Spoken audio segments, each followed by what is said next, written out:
നമ്മുടെ നെറ്റ്വർത്ത് മാറണമെങ്കിൽ നമ്മുടെ നെറ്റ്വർക്ക് മാറണം. എനിക്കതിനകത്തുള്ള എൻ്റെ ഒരു പേഴ്സ്പെക്റ്റീവ്, നമ്മൾ നെറ്റ്വർക്ക് എന്ന് പറയുമ്പോൾ അല്ലെങ്കിൽ നെറ്റ്വർത്ത് എന്ന് പറയുമ്പോൾ അത് കൊമേഴ്ഷ്യലി കറൻസിയുമായിട്ട് മാത്രം റിലേറ്റ് ചെയ്യരുത്. നമ്മുടെ വാല്യൂസിൻ്റെ ഒരു നെറ്റ്വർത്തും കൂടെ ഉണ്ട്.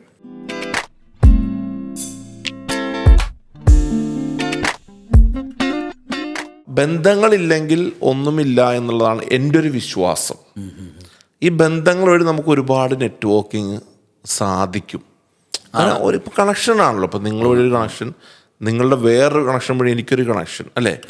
ഇത് ബിസിനസ്സിന് വലിയൊരു ഇമ്പോർട്ടൻറ്റ് ഫാക്ടർ അല്ലേ? എന്താണ് നിങ്ങളുടെ ഒരു ഒപ്പീനിയൻ അതിനെ കുറിച്ചിട്ട്?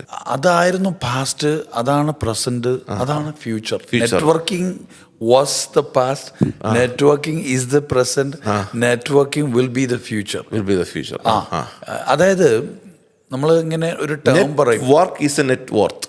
അതായത് your net worth is the net worth of your network.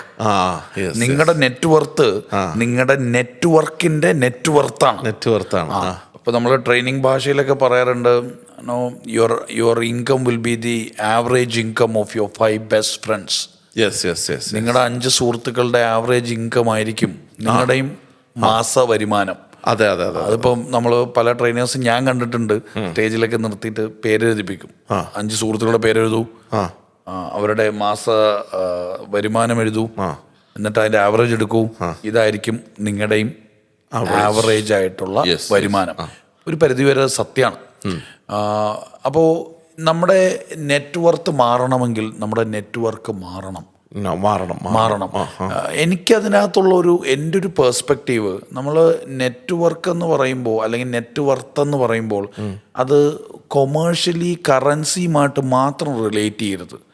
നമ്മുടെ വാല്യൂസിൻ്റെ ഒരു നെറ്റ്വർത്തും കൂടെ ഉണ്ട്. ഇപ്പം ഞാൻ പറയും, ഒരു കോളം കൂടെ എഴുതണം. നിങ്ങൾ പേരും ശമ്പളവും എഴുതിയ അതേ പേപ്പറിൽ ഒരു കോളം കൂടെ എഴുതണം. എന്തൊക്കെ മൂല്യങ്ങൾ ആ എഴുതിയ ആൾക്കുണ്ട്.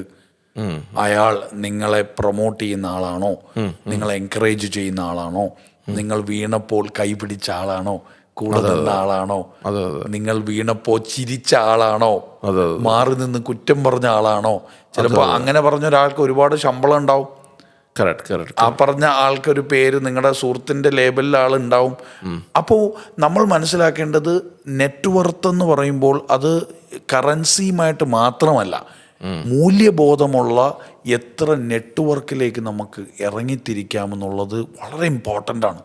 ബിസിനസ്സിനെ സംബന്ധിച്ചതൊരു വളരെ വളരെ വളരെ പ്രോമിസിങ് ആയിട്ടുള്ള ഒരു ഏരിയ ആണ് നെറ്റ്വർക്കിംഗ് എന്ന് പറഞ്ഞാൽ. ഇപ്പം ഞാൻ പറയുകയാണെങ്കിൽ, ഞാൻ ഇബാദ് ഭായിയുമായിട്ട് കണക്ട് ചെയ്ത് കുറച്ച് നാളായിട്ട് വർക്ക് ചെയ്യുന്നതാണ്. ഇബാദ് ഭായിയുടെ ഒരു നെറ്റ്വർക്കിനകത്ത് നോക്കിക്കഴിഞ്ഞാൽ പൈസ ഉള്ളവരുണ്ടാവും, ഇല്ലാത്തവരുണ്ടാവും, പക്ഷെ ഒരു 90% അല്ലെങ്കിൽ 95% ഞാൻ കണ്ടിട്ടുള്ള കുറച്ച് മൂല്യബോധങ്ങളുള്ള ആൾക്കാർ, അല്ലേ? എന്തെങ്കിലും ഒരു വാല്യൂ അങ്ങോട്ടും ഇങ്ങോട്ടും ഉണ്ടാവും. അപ്പോൾ അങ്ങനെ വാല്യൂ ഡ്രിവൺ ആയിട്ടുള്ള നെറ്റ്വർക്ക് ക്രിയേറ്റ് ചെയ്യാൻ പറ്റുക എന്ന് പറഞ്ഞാൽ അതാണ് ഏറ്റവും വലിയ സക്സസ്. അതല്ലാതെ ബിസിനസ്സുകാരനൊരു റിലേഷൻ ഉണ്ടാക്കേണ്ടത് പ്രോഫിറ്റിന് വേണ്ടി മാത്രമല്ല. അതെ, പണത്തിന് വേണ്ടി മാത്രം ഞാനൊരു നെറ്റ്വർക്ക് ഉണ്ടാക്കാം. എൻ്റെ intent, the purpose of creating the network is just to make money എന്ന് പറഞ്ഞിട്ട് ഒരു നെറ്റ്വർക്ക് മീറ്റിങ്ങിനൊക്കെ, നമ്മൾ ഈ നെറ്റ്വർക്ക് ഗ്യാതറിങ്ങിനൊക്കെ പലപ്പോഴും പോകുന്നതൊക്കെ കണ്ടിട്ടുണ്ട്. ഞാനും പോയിട്ടുണ്ട്. പലപ്പോഴും പല ആൾക്കാരുടെയും ഒരു ബോഡി ലാംഗ്വേജ് എന്ന് പറഞ്ഞാൽ, ബിസിനസ് കാർഡ് കൊടുക്കുക, മേടിക്കുക, എന്നിട്ട് നമുക്ക് നമ്മുടെ ബിസിനസ്സിനെ കുറിച്ചൊന്ന് പിച്ച് ചെയ്യുക, പിന്നീട് പോവുക, എൻ്റെ ബിസിനസ്, എൻ്റെ സർവീസ് ഇതാണെന്ന് പറഞ്ഞിട്ട് ഡയറക്റ്റ്ലി ബിസിനസ്സിനെ കുറിച്ചിട്ടൊക്കെ സംസാരിക്കുക. വളരെ കൊമേഴ്ഷ്യലി ഡ്രിവൺ ആയിട്ട് ഈ നെറ്റ്വർക്കിങ്ങിനെ കണ്ടാൽ, I am telling you, network will not work. ആ നെറ്റ്വർക്കിംഗ് വിൽ നോട്ട് വർക്ക്. അപ്പം നമ്മുടെ ഇൻറ്റൻറ്റ് വളരെ വളരെ നമ്മുടെ ഇൻറ്റൻഷൻ സോളിഡ് ആയിട്ടുള്ള, വളരെ ബ്യൂട്ടിഫുൾ ആയിട്ടുള്ള ഒരു റിലേഷൻഷിപ്പ് ബിൽഡിംഗ് ആയിരിക്കണം.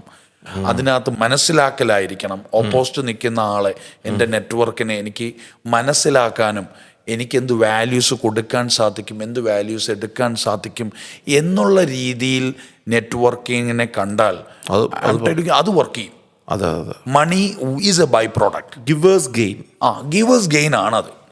ഗിവറാണ് ഗെയിൻ ചെയ്യുന്നത്. അപ്പോൾ എന്ത് മൂല്യങ്ങൾ എനിക്ക് കൊടുക്കാം, ആ മനുഷ്യനിൽ നിന്ന് എന്ത് മൂല്യങ്ങൾ എനിക്ക് നേടാം. പണവും ഒരു മൂല്യമാണ് അതിൽ. പണം മോശമെന്നല്ല, money has to be in place, but when you have a networking, when you think about networking, when you meet a person in regards to networking, money should not be the only reason. Yes. പൈസ മാത്രമാകരുത് ആ opposite നിൽക്കുന്ന ആളുമായിട്ട് connect ചെയ്യാൻ എന്നെ പ്രേരിപ്പിക്കുന്ന ഘടകം. വേറെ എന്തെങ്കിലുമൊക്കെ ഉണ്ടാകണം. അതിനേക്കാൾ അപ്പുറം എന്തൊക്കെ ഇമ്പാക്റ്റ് ചെയ്യാൻ സാധിക്കും, എങ്ങനെ എനിക്ക് ആ നെറ്റ്വർക്കിനെ അല്ലെങ്കിൽ ആ ബന്ധത്തിനെ എൻ്റെ ഏറ്റവും ക്ലോസ് ആക്കാം. ഞാൻ എപ്പോഴും പറയാറുണ്ട് കേട്ടോ, നിങ്ങളുടെ ക്ലയൻസ്, കസ്റ്റമേഴ്സ് ഒരു വാട്സാപ്പ് അകലത്തിൽ നിങ്ങളുടെ കൂടെ ഉണ്ടാകണം. അതായത് പലപ്പോഴും നമ്മുടെ കസ്റ്റമേഴ്സ് നമ്മൾ ഇമെയിലിൽ കണക്ട് ചെയ്യും, ഫോണിൽ കണക്ട് ചെയ്യും. എന്നും നമുക്ക് സംസാരിക്കാൻ പറ്റുന്നൊരു വാട്സാപ്പ് അകലത്തിൽ നിങ്ങൾക്ക് കസ്റ്റമേഴ്സിനെ നിങ്ങളുടെ കൂടെ നിർത്താൻ പറ്റിയാൽ അതിനേക്കാൾ വലിയ നെറ്റ്വർക്കിംഗ് വേറെ ഒന്നുമില്ല.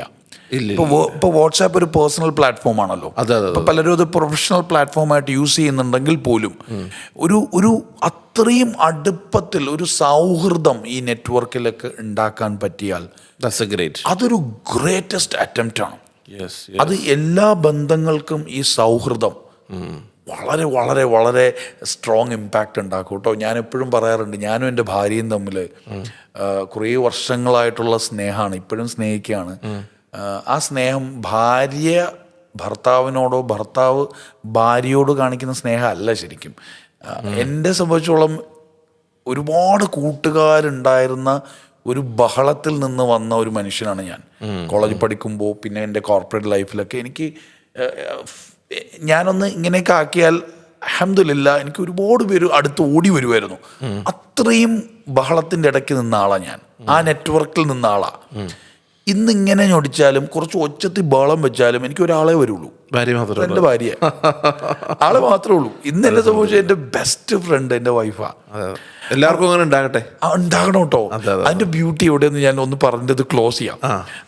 നമ്മളിപ്പോൾ പണ്ടൊക്കെ നമ്മൾ കോളേജിലൊക്കെ പഠിക്കുന്ന സമയത്ത് നമ്മൾ ചായക്കടയിൽ പോയി ചായ കുടിച്ച് കറങ്ങി കുറേ കഥയൊക്കെ പറഞ്ഞിരിക്കും. ഈ ചായക്കടയിൽ നമ്മളിരുന്ന് നമ്മൾ കഥയൊക്കെ പറയുന്ന സമയത്ത് ഏതെങ്കിലും ഒരു പഹയൻ്റെ കയ്യിൽ നിന്ന് ഒരു ചായ ഗ്ലാസ് തറയിൽ വീണാൽ ആ നിമിഷം മുതൽ അവനെ നമ്മൾ വാരും, കളിയാക്കും. പറ്റുകയാണെങ്കിൽ ഒരു ഫോട്ടോ ഒക്കെ എടുക്കും, സെൽഫിയൊക്കെ എടുക്കും. അവൻ്റെ കയ്യിൽ നിന്ന് ഒരു മിസ്റ്റേക്ക് പറ്റിയാലേ ചായ കുടിക്കുന്ന സമയത്ത്.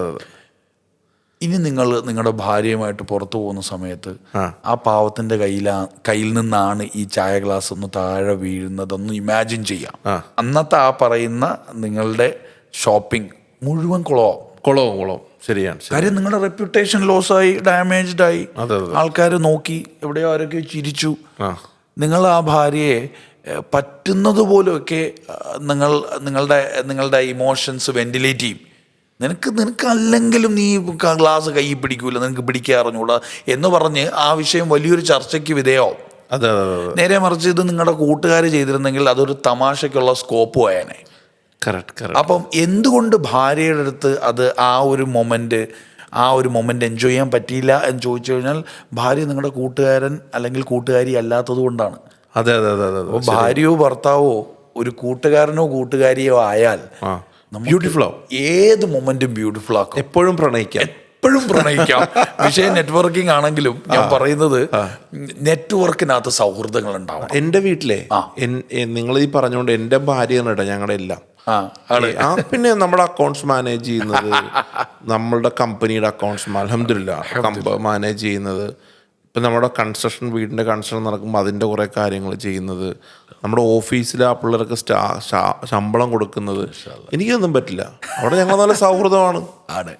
നമ്മൾ കോൺട്രിബ്യൂട്ട് ചെയ്യാനും കോംപ്രമൈസ് ചെയ്യാനും വില്ലിങ് ആയാൽ ഏത് റിലേഷൻഷിപ്പും ബ്യൂട്ടിഫുൾ ആക്കാൻ പറ്റും. തീർച്ചയായിട്ടും. അത് ഭാര്യയും ഭർത്താവും അല്ല, ക്ലയൻറ്റും സപ്ലയറും അല്ല, ആരുമായിക്കോട്ടെ ഏത് റിലേഷൻഷിപ്പും ബ്യൂട്ടിഫുൾ ആക്കാൻ പറ്റും. അത് വലിയ ടേക്ക് അവേ കേട്ടോ. കോൺട്രിബ്യൂഷനും കോംപ്രമൈസും.